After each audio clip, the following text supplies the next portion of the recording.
What up my Homer boys? It's your third favorite tank, Hansel Alonsus. Now that TBC has been announced, I decided I am going to make a new guide detailing all the different classes and specs. Since I know how to read and I know how to look up things on WoWWiki, that basically makes me as qualified as any other classic YouTuber. Strap in kids, because we only live once and ain't nobody got time for long YouTube videos. Druid.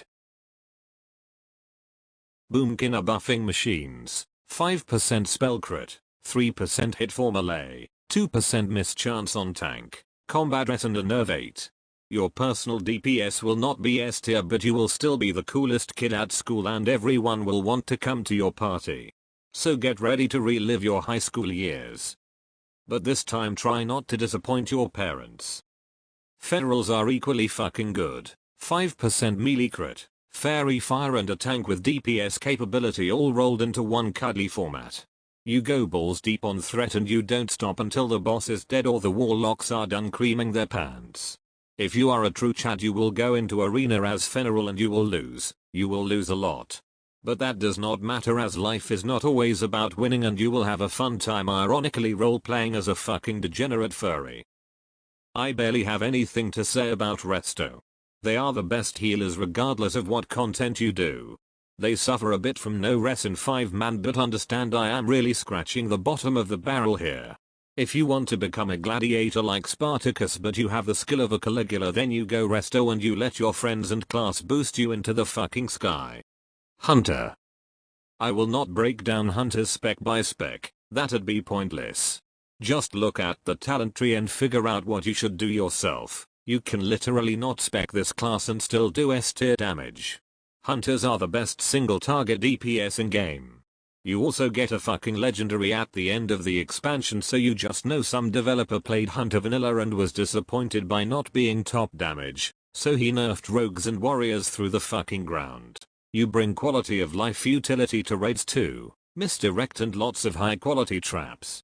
In PvP you get a mortal strike ability and you can finally use your gun in melee range. Mage. Ha ha ha ha ha ha ha ha ha ha ha ha. Mage are pretty goat in PvP though. Paladin. Protection is the best AoE tank in TBC. They scale poorly in T4 and 5, but come Sunwall you can probably have a Paladin tank as main tank. If you go into PvP as protection, I will salute you. You bring a retreat to raids to keep up the judgments and for the third blessing. Their personal DPS is not very good and like all melee suffer. For PvP they are annoying as fuck and I hate them, but competent PvP players tell me they have no problems dealing with retreats. Guess I just suck. Holy Paladins are exceptional tank healers, good for 5-mans and are alright in arena. They lack the AoE healing capabilities of Priest and Shamans, so you don't bring more than one to raid. Priest. Priests are exceptional healers. Priests were already top tier healers, but with things like Binding Heal, Circle of Healing, Pain Suppression and that one spell that goes pling and jumps around. Man, I love that spell, but I digress. Priests are amazing healers and you could fill your whole raid with them, but since they do not have bloodlust or totems you don't. Much like Boomkin's Shadow Priests are buffing machines. They buff your warlocks and they give metric fuck ton of mana to their party. In PvP they are S tier. So go out there, ruin a few futures by touching all the wrong parts. Man, this is turning out way longer than I thought it would be. I am turning into one of those people who talk 4 hours without saying anything. On the topic, Blizzard, are you hiring? Hit me up in DMs. Rogue. Rogues might beat hunters for being the best DPS, but unlike hunters don't boost anyone else. So if you are a pure egoist, then this is a class of your choice. Rogues are a great time, have good utility, a high skill cap, but suffer in raids due to AoE and movement mechanics. They can dish out insane numbers and do not have any threat problems. The only problem with rogues is that everyone know they are fucking great and you only bring 0 to 1 to raids. So I hope you kissed the right butt cheeks and get ready to leak some of your nudes to the GM to prove just how committed you are. Shaman. Abraham Lincoln once said, haha, machine gun go Bert, and so Blizzard created the Elemental Shaman. Elementals are all about crit and free casts. Your DPS is not super high but you do good enough and your totems are the milkshake, and it will bring all the boys to the yard. These guys are alright, and are always a welcome addition to 5-man's raids and PvP. Resto are the core of your healing team. They are also pretty chill to play. Drop your totems and spam chain heal on your favorite tank. Season with healing wave for those sick pauses. My crack team of PvP experts also tell me that Resto is viable in PvP but are not truly S tier like druids. Warlock.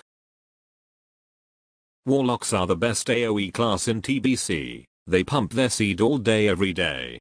They are superb in PvP and they get to do cool stuff like tank bosses and actually come to raid. Get fucked mages. Unstable Affliction is incredible and Destro lets you pump big numbers in raid. No one needs a demonology warlock. But if you like to be guarded by big, strong, muscular men then you can spec demonology to level. Don't worry, we won't judge, it's 2021 after all. Just remember, no eye contact. Warrior. Arms warriors are amazing in arena. You get to raid since you bring 4% physical damage to target and occasionally you will get to off tank. The PvE rotation of this spec is not fun though, but if you enjoy repetitive tasks then crawl in under your weighted blanket and get ready to push out some mediocre damage. Protection warriors are all around great tanks. They don't have the AoE tanking capabilities of the paladin, or the sick single target threat of the druid, but they make up for this by taking far less damage. If you got enough clout to get to raid as Fury Warriors, please post the link to your OnlyFans in the comments section below.